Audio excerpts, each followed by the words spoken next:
नमस्ते दोस्तों and welcome back to my YouTube channel. आज हम चैप्टर नंबर 4 की रिवीजन स्टार्ट करेंगे। Chapter number 1 and chapter number 2 हमने रिवाइज कर लिया था, आप प्लेलिस्ट में एक बार देख लीजिएगा। Let's start the revision. Retirement of partner. Retirement का मतलब क्या होता है? एक पार्टनर हमारे पार्टनरशिप फर्म से रिटायर हो रहा है, मतलब वो पार्टनरशिप फर्म छोड़ के चला जा रहा है। When one member ceases to be a partner and remaining partners continue to carry on a business of a firm, it is known as retirement of partner. एक बंदा हमारी पार्टनरशिप फर्म छोड़ के जा रहा है और जो रिमेनिंग पार्टनर्स है वो बिजनेस को कंटिन्यू कर रहे हैं, उसको बोलेंगे हम रिटायरमेंट ऑफ पार्टनर। तो मैंने आपके लिए एक बढ़िया एग्जाम्पल बनाया है, उसके थ्रू हम समझेंगे। For example, Bhide, Jethalal and Babita, ये तीन हमारे पार्टनर्स है पार्टनरशिप फर्म के, और बबीता जी अभी पार्टनरशिप फर्म छोड़ के जा रही है। तो उसके क्या रीज़न्स हो सकते हैं कि बबीता जी हमारे पार्टनरशिप फर्म छोड़ के जा रही है? तो पहला रीज़न ओल्ड एज, अगर पार्टनर का एज बहुत ज़्यादा है तो वो छोड़ के जा सकता है। दूसरा, मिसअंडरस्टैंडिंग अमंग द पार्टनर्स, अगर पार्टनर्स में मिसअंडरस्टैंडिंग है, अगर एक दूसरे से जमता नहीं है पार्टनर का, तो वो पार्टनरशिप फर्म छोड़ के जा सकता है। तीसरा, बिजनेस में अगर लॉस हो रहा है तो भी पार्टनर पार्टनरशिप फर्म छोड़ के जा सकता है। या नेक्स्ट, न्यू वेंचर स्टार्ट किया पार्टनर ने, कोई दूसरा बिजनेस स्टार्ट करिए ले, तो उस वजह से भी पार्टनर छोड़ के जा सकता है। तो ये चार मेनली एग्जांपल्स होते हैं कि पार्टनर क्यों रिटायर हो रहा है पार्टनरशिप फर्म से। जब पार्टनर पार्टनरशिप फर्म से रिटायर हो रहा है तो वो अपने साथ क्या क्या लेके जाएगा, ये भी हम देखेंगे कि घर पे क्या क्या लेके जाएगा एक पार्टनर। पहला, शेयर ऑफ प्रॉफिट और loss on revaluation of assets और लाइबिलिटीज़। आपको पता है हम जब रिटायरमेंट ऑफ पार्टनर करते हैं तो उस केस में हम एक रीवैल्यूएशन अकाउंट बनाते हैं, जिसमें हम increase in assets, decrease in assets, increase in liabilities, decrease in liabilities, ये सब कैलकुलेट करते हैं। तो उसका जो शेयर है प्रॉफिट और लॉस का रीवैल्यूएशन के ऊपर का, वो घर पे लेके जाएगा। दूसरा, अक्यूमुलेटेड प्रॉफिट, जो कि प्रॉफिट का शेयर है हमारे बिजनेस का, वो भी घर लेके जाएगा। तीसरा, शेयर ऑफ गुडविल, गुडविल का जो शेयर है रिटायरिंग पार्टनर का, वो भी वो घर पे लेके जाएगा। अभी हम देखेंगे पार्टनर कैसे रिटायर हो सकता है हमारे पार्टनरशिप फर्म से। A partner may retire by giving notice to remaining partners in case of partnership at will. अगर पार्टनरशिप एट विल है तो उस केस में पार्टनर रिमेनिंग पार्टनर्स को नोटिस दे के रिटायर हो सकता है। Second point, in accordance with the agreement by partners, partner के बीच में जो अग्रीमेंट है उस हिसाब से पार्टनर पार्टनरशिप फर्म से रिटायर हो सकता है। एंड तीसरा point, with the consent of all partners, partnership firm में जितने भी पार्टनर्स हैं उनकी सबकी कंसेंट लेके भी पार्टनर रिटायर हो सकता है। Next point, new ratio. New ratio का मतलब क्या होता है? अभी एक पार्टनर पार्टनरशिप फर्म से रिटायर हो रहा है, रिमेनिंग जो पार्टनर्स है वो पार्टनर्स जिस रेशो में प्रॉफिट और लॉसेस शेयर करेंगे उसको हम बोलेंगे new ratio.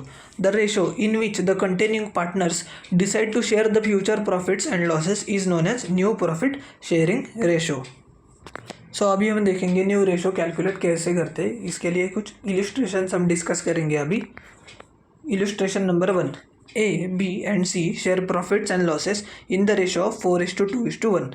A, B and C, ये तीन पार्टनर्स है बेसिकली हमारे पार्टनरशिप फर्म में, उनका जो प्रॉफिट शेयरिंग रेशो है 4:2:1। If B retires, what will be the new ratio? Answer, the new ratio of A and C will be 4:1। It is cancelling by B's share. New profit sharing ratio क्या होगा? ए and सी का 4:1। B का जो share है profit का share, वो हमने cancel कर दिया। बी का क्या था? प्रॉफिट शेयर 2 था। Next example, X, Y and Z share profits and losses equally. Z retires and his share is acquired by X and Y in the ratio of 3:1। Calculate new profit sharing ratio. X, Y, Z ये तीन partners है, ये profit share कर रहे हैं equally, मतलब क्या? 1:1:1। अभी जेड रिटायर हो गया और उसका जो शेयर था प्रॉफिट का वो अक्वायर कर लिया एक्स एंड वाई ने 3:1 के रेशो में। तो हम इसका अब आंसर देखेंगे। Calculation of new profit sharing ratio. Old ratio क्या था? एक्स, वाई, जेड का 1:1:1। जेड ने एक्स एंड वाई का जो शेयर है, sorry my bad, X and Y ने जेड का शेयर अक्वायर किया 3:1 के रेशो में। मतलब एक्स का गेन हमें कैलकुलेट करना होगा और वाई का। तो एक्स का गेन कैसे आएगा? 1/3, मतलब ये इसका ओल्ड रेशो था, इंटू 3/4, जो एक्स को गेन मिला है, मतलब इसका आंसर आएगा 3/12। और y का गेन कैसे कैलकुलेट करेंगे, 1/3 जो इसका ओल्ड रेशो था, और उसको गेन कितना हुआ है 1/4, मतलब इसका आंसर आएगा 1/12। तो x का जो न्यू रेशो होगा 1/3, ये ओल्ड है, प्लस न्यू हमने निकाला 3/12 जो गेन था उसका, इसका आंसर आएगा 7/12। एंड y का जो न्यू शेयर है 1/3 प्लस 1/12 इज इक्वल टू 5/12। तो न्यू प्रॉफिट शेयरिंग रेशो आया x एंड y का 7:5। तो आपको अभी लगा होगा कि 7/12 एंड 5/12 ये आंसर कैसे आया। मैंने आपको ये कैलकुलेशन कर लिया है, वो मैं आपको बताता हूँ अभी। सो मैंने आपको यहाँ पे कैलकुलेशन करके दिया है, हम एक बार डिस्कस करेंगे। 1/3 प्लस 3/12 इज इक्वल टू 7/12 कैसे आया। हमें सबसे पहले तो 1/3 का डिनोमिनेटर सेम करना होगा, क्योंकि अगर डिनोमिनेटर सेम नहीं होगा तो हम रेशो कैलकुलेट नहीं कर सकते। सो मैंने 1/3 को मल्टीप्लाई किया 4 से, तो इसका आंसर आया 4/12 प्लस 3/12 इज इक्वल टू 7/12, ये आया एक अगेन। एंड दूसरा 1/3 को मैंने मल्टीप्लाई किया 4 से, तो उसका आंसर आया 4/12 प्लस 1/12 इज इक्वल टू 5/12।